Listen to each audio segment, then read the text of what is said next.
난감해서 옛날에 세례 뭣도 모르고 받았는데 이제 새로 세례를 받으면 안 되나요? 그래서 웃으면서 세례는 2번 받는 거 아니에요. 다 됐으니까 괜찮아요. 이번엔 세례를 받아야 천국 가는 게 확실해지는 것 같으니까 그런지도 모르겠습니다. 또 어떤 분은 그래요. 목사님, 제가 침례를 받았거든요. 아, 그래요? 근데 다시 세례 받아야 되나요? 아니요. 성부와 성자와 성령의 이름으로 세례를 받았으니까 아무 관계 없습니다. 또 거꾸로 어떤 분은 제가 세례를 받았는데요, 침례 받는 거 보니까 너무너무 멋있어가 옷 갈아입고 흰 옷 입어가지고 강물에 푹 들어갔다가 나오면 친구들 사진 찍어놓은 거 보니까 너무 멋있어가 한 번 더 받았는데요. 그래요. 제가 하도 웃어가 막 웃은 경우도 있어요. 여러분, 세례를 받으시든 침례를 받으시든 중요한 것은 여러분들이 성부와 성자와 성령의 이름으로 세례를 받은 겁니다. 이게 뭐 물로 찍어 발랐다, 물로 이렇게 했다, 강물에 붕 들어갔다, 그게 중요한 것이 아니고 가장 중요한 성부 하나님, 성자 예수님, 성령 하나님이 다 그분의 이름으로 세례를 받았기 때문에 유효한 거예요. 또 어떤 분은 이런 분이 있었어요. 제가요, 집사 됐는지 20년 가까이 됐는데요, 저 아직 세례를 못 받았어요. 그래요. 예? 어찌 세상에 이런 일이 있을 수 있습니까? 그랬더니요, 제가요, 큰 교회에요, 한 10몇 년 다녔는데요, 이제 도저히 안 돼가지고 제가 교회에 이렇게 옮겨졌는데요, 저한테 물어보지도 않고 다른 교회 다니다가 왔으니까 그냥 집사 명단에 올리붙대요. 그래가지고 아니다고 하기도 뭐 친구들도 있고 나이도 있고 좀 창피하니까 그냥 집사님 하다가 보니까 20년 가까이 흘렀는데 장차 이 일을 어떻게 하면 좋습니까? 그래요. 나도 잘 모르겠습니다. 한 가지 확실한 건 세례를 받으려면 다시 해야 되는데 자기도 어떻게 해야 될지 모르겠대요. 그래서 제가 그랬어요. 한 주간 동안 기도하시고 오라고. 그래서 할 수 없이 신앙의 유익을 위해서, 그 집안이 복음화 되기 위해서 할 수 없이 개인으로 성부와 성자와 성령의 이름으로 세례를 준 적이 있습니다. 여러분, 이거 있을 수 없는 일도 가끔 있습니다. 또 오래전에 지하에서 개척교회를 할 때 이 교회의 모체가 된 그 지하교회에 있을 때 할머니가, 여러분, 껌을 파는 할머니였어요. 아니, 이분이 오래 교회 나오는데 정말 힘들고 어려운 분들을 위해서 교회가 뭔가 베풀어야 되지 않겠나 해서 생활보호 대상자들 돕기 운동해서 이 할머니가 이제 지하교회에서 저쪽에 팔동에 있을 때 교회까지 오셨어요. 저는 당연히 세례 받았는 줄 알았는데 어느 날 저를 찾아오더니 오래 못 살 것 같으니까 저를 세례 주시라는 거예요. 그래서 또 놀래가지고 세례 안 받았습니까? 그랬더니 줘야 받지? 그러시더라고요. 근데 제가 안 줘가 못 받았다는 이런 말 아닙니까? 줘야 받지? 그러시더라고요. 그래요? 이때까지 뭐 하셨냐 하니까요, 뭐 하기는 줘야 받지, 그래서 안 주길래 안 받았지? 이러시더라고요. 그러니까 할 말이 없는 거잖아요. 그래서 6개월 지내고 또 6개월 해가지고 학습은 필요 없고 그럼 세례만 합시다 그랬더니 그때까지 6개월 못 기다린대요. 그럼 어떻게 해요? 자기 오래 못 살 것 같대요. 이야, 그래서 제가 한 주간 동안 준비 기도하고 오셔서 세례하도록 합시다. 그래서 할머니 한 주간 동안 열심히 기도하고 올라와서 이제 또 한 사람을 앉혀놓고, 여러분 정인이 있어야 되니까 장로님들 다 모시고 올라와 좀 약간 좀 창피하기도 하고, 이 할머니의 현실을 보니까 어쩔 수 없어. 제일 만만한 게 유목사라고, 유목사 올라오라고. 부목사 정인 세워가지고 성부와 성자와 성령의 이름으로 세례를 주너라. 이래 또 세례를 베푸는 적이 있어요. 놀랍게도 세례받은 지 2주가 채 안 돼 돌아가셨어요. 안 했으면 정말 큰 후회가 될 뻔했어요. 여기서 저는 여러분에게 다시 말씀드립니다. 세례받아야 천국 가나요? 예수 믿으면 천국 가는 겁니다. 그래 여러분, 그러면 왜 세례받아야 되느냐? 왜 세례받느냐? 침례가 맞냐? 세례가 맞냐? 침례든 세례든 성부와 성자와 성령의 이름으로 세례를 받으면 여러분 침례나 세례나 다 같은 줄로 믿습니다. 이 세례라는 이름 밥티조, 씻다는 뜻입니다. 모든 죄를 깨끗하게 세마포로 갈아입는 것처럼 죄를 씻다, 이런 뜻이에요. 세례받았다, 세례라는 뜻이. 예수님이 받았던 거는요, 침례가 맞습니다. 유대 정결 의식으로 보면은 세례 요한과 예수님이 당시에 요단강에서 또 예수님이 세례받은 건 침례가 맞습니다. 그러나 여러분, 사도행전에 넘어가서 빌립보 지역에 나타난 간수야 그 집에서는요, 침례가 아닙니다. 세례를 준 거예요. 또 자주장사 루디아의 집에 가서 베푼 것은 침례가 아니고 세례입니다. 그래서 성경에는 침례도 나오고 세례도 있는 거예요. 그러니까 여러분, 어떤 사람은 침례가 반드시 맞고 세례는 아니다. 어떤 사람은 또 세례가 맞고 침례가 틀렸다. 맞다, 아니다. 그런 게 아니에요. 성부와 성자와 성령의 이름으로 받았으면 다 맞는 건 줄로 믿습니다. 하늘로부터 내리는 성령의 역사가 아니면은 이거는 아무 물에 들어가는 이 의식은 아무것도 아니다는 거예요. 죄를 씻는 외적인 표시예요. 그러면 세례 받아도 되고 안 받아도 되면 왜 세례 받아야 되냐? 예수 믿으면 구원받는데, 세례가 뭐냐 하면요, 공식적으로 예수님과 결혼식 하는 거예요. 결혼식 안 하고 동거생활 해가지고 평생 살 수도 있어요. 그러나 여러분, 세례를 공식적으로 세례를 받았다는 것은 나는 예수님이 나의 주인이라는 결혼식 한 거라 생각하면 틀림없어요. 한 번은 우리 파송한 선교사 전화가 왔어요. 목사님, 이거 어떻게 하면 좋을지 모르겠습니다. 뭔데요? 지금 이제 전부 다 세례 베풀러 간대요. 근데 이제 선교사들 나가니까 교단이 다 다릅니다. 각각 교단이 다 달라요. 근데 그 지역은, 선교사 우리 파송한 지역은 뭘 하느냐 하면은요, 세례를 받으면 이거는 안 받은 거로 생각하는 거예요. 그 지역의 의식은 침례를 받아야 되는 거예요. 어떤 지역에 가보면 침례 받는 데가 있고 어떤 지역엔 세례하는 데가 그 지역마다 나라마다 다 다르니까요.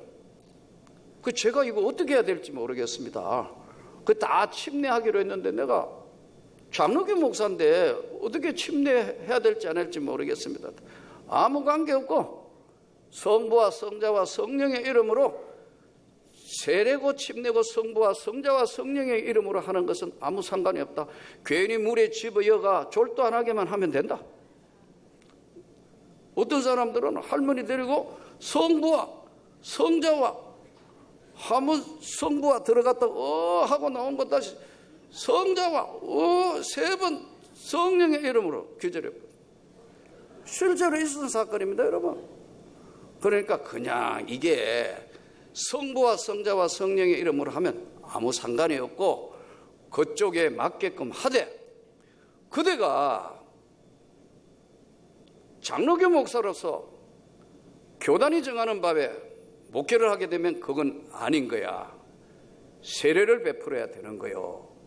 그러니까 선교지에 나가서 내가 맞다 싸우고 논란하면 선교에 도움이 안 되니까 그냥 성부와 성자와 성령의 이름으로 했다고 그렇게 믿고 하는 것이 좋을 것 같다. 아이고 해결됐네요. 그래요. 여러분, 세례를 받아야 합니다. 할렐루야. 그런데 오늘 본문적 해석을 쫙 따라가 보면 요한이 이제 살렘이라는 지역에 와서 살렘 가까운 에논에서 세례 요한이 세례를 베풀고 있는데 예수님도 요단강 저편에서 계속해서 세례를 베풀고 있으니까 제자들이 와서 뭐라고 하냐면 세례 요한의 제자들이 와서 선생님이 나는 저분의 신들매도 감당이 안 되겠다는 저분이 세례를 주니까 모든 사람이 다 세례받으러 갑니다. 어떡하죠? 이때 세례 요한이 뭐라고 이야기하면 세례는 하늘에서 주는 것이 아니면 아무것도 아니다. 다시요. 세례는 내가 말한 바 그리스도가 아니요 그의 앞에 보내심을 받은 자라고 한 것을 증언할 자는 너희니라. 요한이 대답하되 만일 하늘에서 주신 바 아니면 사람이 아무것도 받을 수 없느니라. 자, 이 세례 받을 때 예수님이 주시는 세례와 우리가 지금 하고 있는 세례는 물세례, 죄 씻음의 외적 표시고 물세례 받는 거예요. 나 죄 다 씻었고 이제부터는 하나님 백성 돼서 주님과 동행하는 삶을 살겠습니다. 예수님과 결혼식 찰칵찰칵 사진 찍고 찰칵찰칵 사진 찍고 이렇게 하는 거예요. 그런데 예수님이 주시는 세례는 뭐냐 하니까 성령 세례예요. 하늘로부터 주시는 성령 세례를 받으면 하늘로 주신 바가 아니면 아무것도 받을 게 없다. 그는 흥해야 되겠고 나는 쇠하여야 되리라. 세례 요한의 제자들에게 한 말씀이에요. 자, 그러면 성령 세례, 예수님이 주시는 세례는 성령 세례인데 마태복음 3장 11절 나는 너희로 회개하기 위하여 물로 세례를 베풀었거니와 내 뒤에 오신 이는 나보다 능력이 많으시니 나는 그의 신을 들기도 감당치 못하겠노라. 그는 성령과 불로 너희에게 세례를 베푸실 것이요. 마태복음 3장 11절. 사도행전 1장 5절 요한은 물로 세례를 베풀었으나 너희는 몇 날이 못되어 성령으로 세례를 받으리라 하셨느니라. 자, 여기서 많은 분들이 너무너무 잘 모르는 거예요. 본인이 성령 세례 받았는지 안 받았는지를 너무 모르는 거예요. 또 혼란케 해가지고 방언 못하면 성령 세례 못 받은 거라고 이야기해버리니까 더 뻥해졌어요. 정신이 없어요. 여러분, 하늘로부터 내린 예수님이 주신 우리가 물 세례 받을 때 어떨 때 이 성령 세례는 물 세례 받을 때 동시에 받기도 하고 물 세례 받고 믿음 없어가 그냥 지내다가 어느 날 20년이 지나기도 하고 10년이 지나기도 하고 어느 날 주님이 내 영혼에 찾아와서 너무 감사하고 펄쩍펄쩍 뛰면서 성령 받았다고 하는 후차적으로 받기도 하고 동시에 받기도 하고 후차적으로 받기도 하고 어떨 때는 세례 받기 전에 물 세례도 받기 전에 성령 세례부터 가불로 먼저 받는 친구들도 있어요. 나하고 같이 신학교 다녔던 내 당시에 둘도 없이 그림자처럼 달았던 그 친구 몸이 아파가지고 무릎에 종기가 났는데 그걸 성질이 고약해가 맨날 짜고 했는데 이게 독이 들어가가지고 무릎을 거쳐 대퇴골까지 올라가서 매일 다리가 이만큼 붓고 썩어 들어가가 잘라야 된다니까 병원에 갔더니 대책이 없고 낫지도 않고. 도저히 안 되니까 누가 그냥 지나가는 말로 사람의 힘으로 못 고쳐요. 그러니까요, 하나님 앞에 매달려 기도하면 나을지 모르니까 한번 기도해봐요. 이 말 듣고 믿음도 없는 사람이 기도원에 올라가가지고 기도하다가 성령의 불을 받아버린 겁니다. 이게 헷가닥 해요. 아주 우리말로 이야기하면. 그 신학교 왔는데 제가 웃으면서 이 양반 가불로 성령 받아가 왔다고. 이렇게 미리 물세례 받기 전에 성령 세례 먼저 받는 사람 있고요, 동시에 받는 사람 있고요. 이거 물세례 받고 그냥 습관적으로 교회 나가다가 어느 날 하나님의 거대한 성령의 힘이 임하니까 회개하고 막 자복하고 통회하다가 성령의 능력을 받는 사람이 있어요. 그러니까 하늘로부터 내리신 바가 아니면 받을 게 없다. 세례 요한의 이야기. 저는 여러분들이 다 성령 세례 받은 줄로 믿습니다. 이 성령 세례 받았다는 것이 무슨 방언한다 이런 증거, 물론 방언하는 게 뭐 성령 세례 증거의 일부분이 될 수는 있겠지만, 성령 세례 받으면 제일 확실하게 나타나는 게 구원의 확신. 지금 죽어도 천국 가는 거 확실하다. 내가 땅에 사는 것 때문에 때로는 이런 고통도 있고 이런 일 저런 일에 휘말려 살기도 하고, 또는 내 마음에 없지만 고통 속에 살기는 하지만 주님은 나를 버리지 아니하시고 나를 구원하셨고 끝까지 나와 함께 하실 것이고, 내가 저 천국문에 섰을 때 주님이 나를 인도해 주실 것을 믿습니다. 구원의 확신. 이는 성령의 생명의 역사가 영혼 안에 하늘로부터 내린 성령 세례예요. 불같은 우리의 영혼을 열고 죄를 태우면서 들어오는 성령의 능력, 보혈의 능력. 이게 바로 성령 세례 받았던 제일 확실한 증거예요. 다른 무엇이 필요 없고 여러분이 스스로가 물어보면 안다니까. 여러분 구원받은 걸 믿습니까? 이를 알게 한 것이 너가 아니고 하늘에 계신 내 아버지라는 거예요. 아버지라 부르는 거예요. 하나님 아버지라고 전혀 의식하지 않고 주님 그냥 부르는 거예요. 이건 내 힘이 아닌 하나님의 성령이 여러분의 영혼의 성령 세례를 주신 자만 가능하다는 거예요. 할렐루야. 또 이 성령 세례를 받으면 그 다음에는 능력이 오는 거예요. 이제까지는 그냥 근성으로 기도하던 것이 기도의 능력이 따라오는 거예요. 기도할 때 악한 귀신들이 물러가는 것을 느끼게 돼요. 그리고 성경의 유일무이한 하나님의 말씀이라는 게 어심없이 믿어져요. 감사해요. 너무너무 감사해요. 변화가 일어났어요. 가치관도 변했고 삶도 변했고, 근심, 염려, 걱정, 많은 이 세상에 근본적인 걱정을 안 하는 거예요. 이걸 우리는 근본적인 걱정이라는데요, 여러분 이 땅에 사는 삶에 고통 없고 아픔 없고 외로움 없고 힘든 거 없는 사람 한 명도 없어요. 저도 마찬가지예요. 그러나 여러분 근본적인 걱정은 안 하는 거예요. 주님이 나를 절대로 버리지 아니하신다. 주님이 나와 함께 하신다. 내가 이 땅의 삶에 힘들고 어려워가 형편이 어려워지고 또 어려워져도 난 시장에 콩나물 장사해도 사는 건 걱정 안 한다. 이 땅의 삶에 주님과 함께 동행할 거다. 굳세게 잡아주시는 이 변화된 삶, 이것이 바로 성령 세례 받았다는 가장 강력한 증거입니다. 또 한 가지는 하나님 앞에 노력합니다. 죄 짓지 않으려고 노력합니다. 이거 최선을 다합니다. 삶에 휩쓸려 가기도 하고 이렇게 되기도 하고 저렇게 되기도 하지만 내 삶에 하나님 앞에 어떻게 살아야 되겠다는 자세는 가지려고 노력하는 거예요. 여기에 열매가 열리는 거예요. 하나하나씩 하나님이 열매를 채워주시는 거예요. 가장 중요한 것, 저는 이걸 가끔 설명을 이렇게 합니다. 성령 세례 받게 되면 하나님과 카톡이 연결됐다.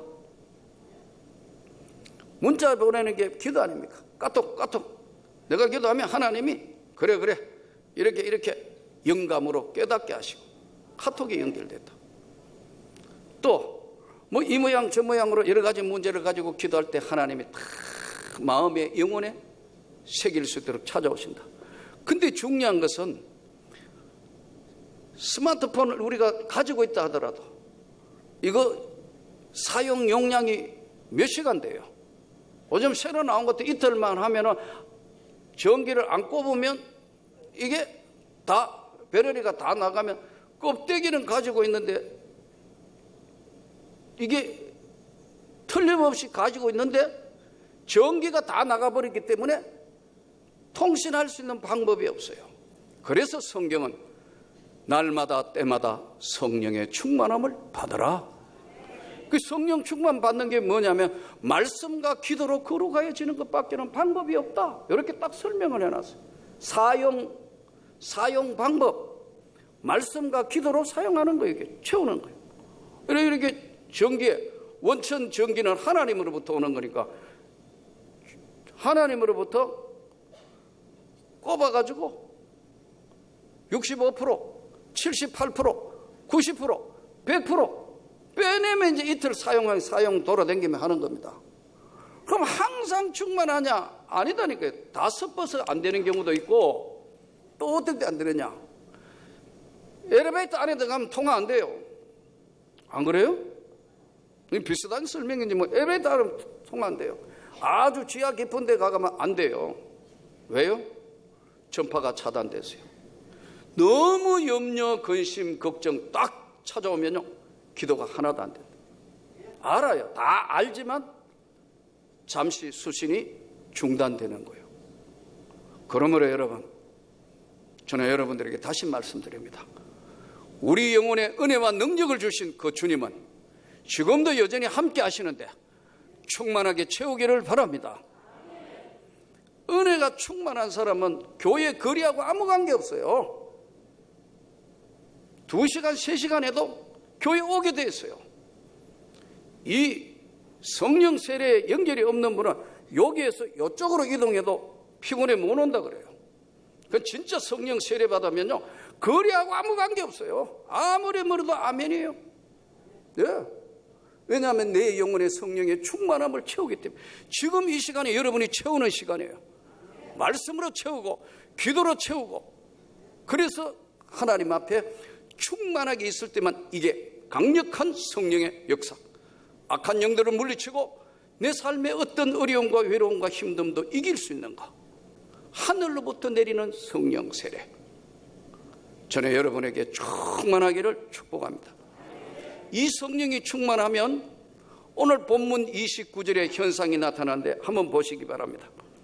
신부를 취하는 자는 신랑이나 서서 신랑의 음성을 듣는 친구가 크게 기뻐하나니 나는 이러한 기쁨으로 충만하였노라.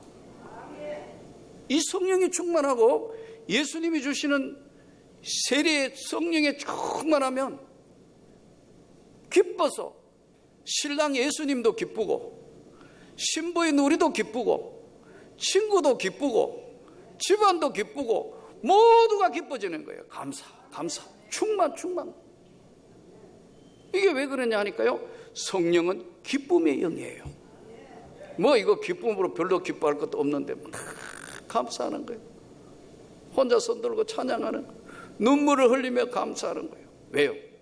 영혼에 주님이 부으시는, 하늘로부터 부으시는 은혜가 임했다는 거예요. 저는 오늘 세례 요한이 나는 쇠하고 주님은 흥해야 한다. 이미 받은 성령, 충만한 성령 세례 받았으면서도 본인이 몰라요. 하도 엉뚱한 게 가르치가 나니까 잘 몰라요. 구원의 확신, 능력, 변화된 삶, 삶의 끝까지 하나님과 동행하는 바로 열매. 저는 여러분들이 받은 이 은혜가 폭발적으로 일어나기를 축복합니다. 날마다 채우기를 축복합니다. 아무것도 없어가지고 지금 배럴이 안 꼽아가 안 된지 모르고 이렇게 기계 고장 났는가, 주님이 나의 기도는 안 들으시는가, 온갖 것 다 있는데 오늘 또 충만하게 채워서 주님의 영광을 위하여 여러분들이 오늘 하늘에서 주시는 바 아니면 아무것도 없는 것이다.